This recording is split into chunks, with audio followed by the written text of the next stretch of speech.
उमा जी, आपका हमारे channel little TV पे बहुत बहुत स्वागत है।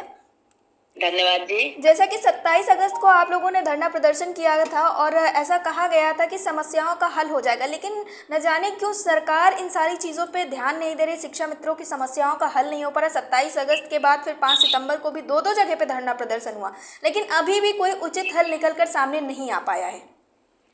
आपका कथन बिल्कुल सत्य है मेरी बहना जी। शासन क्यों चुप है, ये अहम बिंदु है।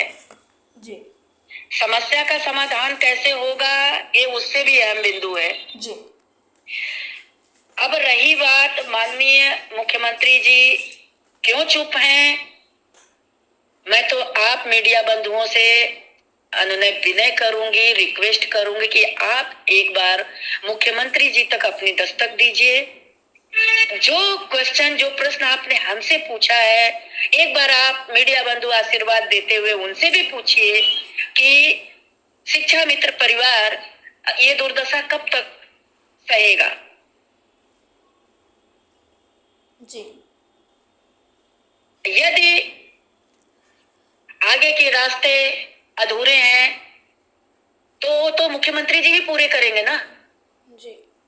या उनके मंत्रीगण पूरा करेंगे। शिक्षा मित्र परिवार तो मात्र इतना कर सकता है कि शिक्षण कार्य कर सकता है, अपनी आवाज उठाने लखनऊ आ सकता है। धरना प्रदर्शन एक हमारा माध्यम है अपनी बात शासन में रखने का। जी।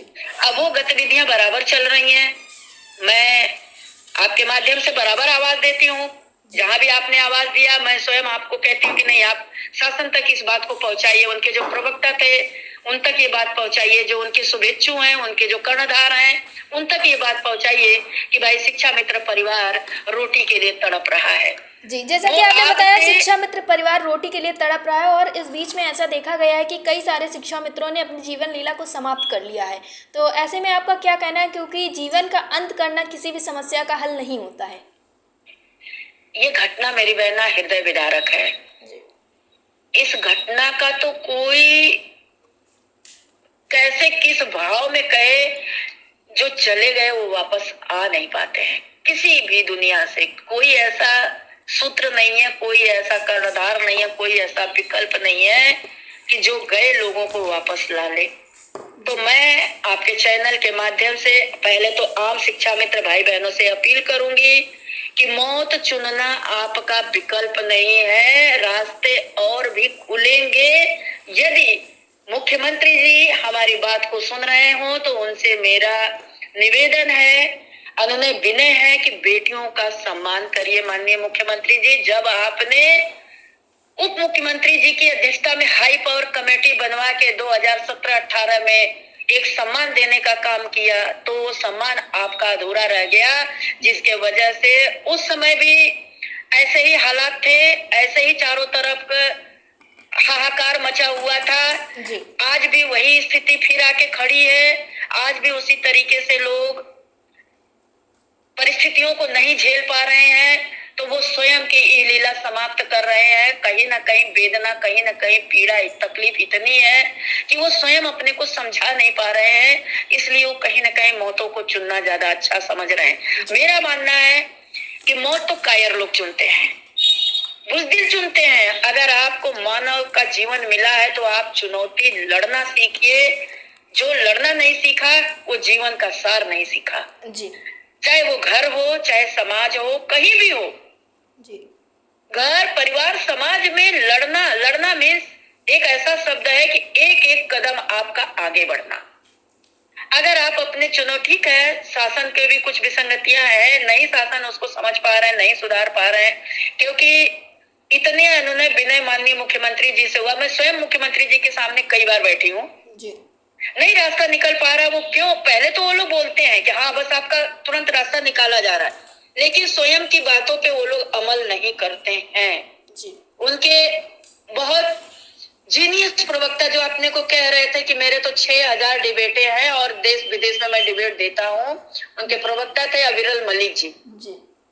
आप ही के चैनल के माध्यम से उनसे भी मैंने रिक्वेस्ट किया। वो काफी नोकझोंक कर रहे थे कि मेरा विकास हो रहा है, हमारा सरकार, जनता जान रही है, जनता पहचान रही है, जनता समझ रही है। मैंने कहा जी नहीं मान्यवर, आप हमारे बात का, हमारे शिक्षा मित्र परिवार का प्रकरण ABCD बिल्कुल नहीं जानते हैं। आप जाइए, मैं मांग पत्र आपको देती हूँ, तो आप मुख्यमंत्री जी से सीधे बात करके इसका संदेश पुनः आप इसी डिबेट में आके मुझे दीजिएगा। वो प्रवक्ता भी गायब हो गए, तो किसको माना जाए मेरी बहन? और आपके पास मैंने स्वयं अपना सारा प्रमाण भेजा है मेरी बहन, आप अच्छे से जानती हैं उस बात को। यदि आप मीडिया बंधु एक बार अपना आशीर्वाद दे देते मेरी बहना ना, यही प्रश्न जा करके शासन में आप लोग जैसे पूछते हैं, जो आप लोग एक स्तंभ है आप इस भारत देश के या पूरे विश्व के, मीडिया एक ऐसा स्तंभ है जो कोई भी दुनिया में ना कर सके वो काम मीडिया करती। जैसे सूर्यदेव है ना जी, उनके लिए कहा जाता है ना कि जहां पहुंचे रवि वहां पहुंचे कवि। ये चरितार्थ आप लोगों के ऊपर आता है कि कोई भी व्यक्ति कुछ काम कर पाए या ना कर पाए, लेकिन मीडिया बंधु उस बात को खंगाल करके लेकर आ जाते हैं जी। तो मैं आपके चैनल के माध्यम से अनुनय विनय के साथ आपसे कहूंगी कि आप अपने सीनियर लोगों से कहिए, स्वयं अपने जाइए जी, और यही प्रश्न मुख्यमंत्री जी से पूछे कि क्या ये आपके बच्चे नहीं है, ये बेटियां आपकी नहीं है, इनके कष्ट आपको क्यों नहीं दिखाई दे रहे हैं? क्या ऐसी आपकी परिस्थिति है? क्यों आप इतना हट कर रहे हैं? अरे आप एक महात्मा हैं, आपके शासन काल में इतनी हृदय विदारक घटना हो रही है, आप तक कोई सूचना क्यों नहीं दे रहा? अगर सूचना नहीं दे रहा है तो आपका जो मंत्री है वो आपकी शुभेच्छु नहीं है जी। उमा जी, ऐसा कई सारे व्हाट्सएप ग्रुपों में चल रहा है कि आप फिर से धरना प्रदर्शन कीजिए, और ये आम शिक्षा मित्र बहुत ज़्यादा कह रहे हैं, तो आपने क्या कुछ ऐसा सोच के रखा है, क्या कुछ ऐसी रणनीति बना के रखी है?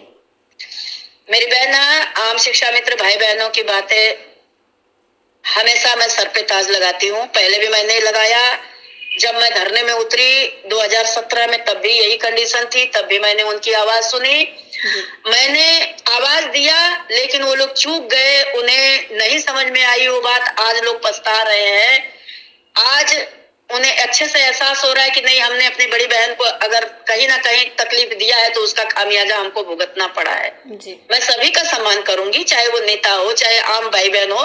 नेता भी अपनी अहंकारी में थे, कारण है उसका, वो भी उस बात को तार्किक ढंग से सोच नहीं पाए कि हमने गलती कहाँ कर दी। जबकि मैंने उनसे कहा था कि आप आइए, मंच मैं लगाती हूँ, सभी एकजुट हो जाइए। मैं 2 जुलाई से लेकर रक्षाबंधन वाले दिन तक मैं आवाज लगाती रही।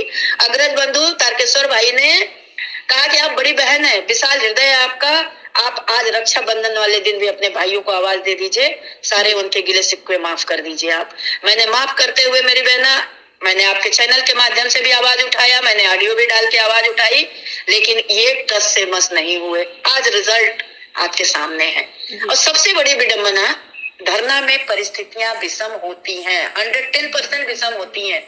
जो नेतृत्व करता है ये उसकी जिम्मेदारी बनती है कि वो कितने कुशलता से नेतृत्व करके देता है जी। जब मेरे भाई बहनों को पता था कि मैं 1 साल अनवरत उनके लिए निःशुल्क धरना चला के दी हूँ, निःशुल्क उनकी लड़ाई लड़ी हूँ, और माननीय योगी बाबा जी हाई पावर कमेटी बनवाए, रिजल्ट देने में जिस समय रिजल्ट बन रहा था सारी टीमें एक साथ थी, मुख्यमंत्री जी के आदेश पर उप मुख्यमंत्री जी ने कहा कि सारे मंच एक मांग पत्र अपना ले जी। लेकिन यही सारे संगठन उस समय भाग खड़े हुए थे, एक मंच एक मांग पत्र नहीं अपनाएंगे और रिजल्ट अधूरा रह गया।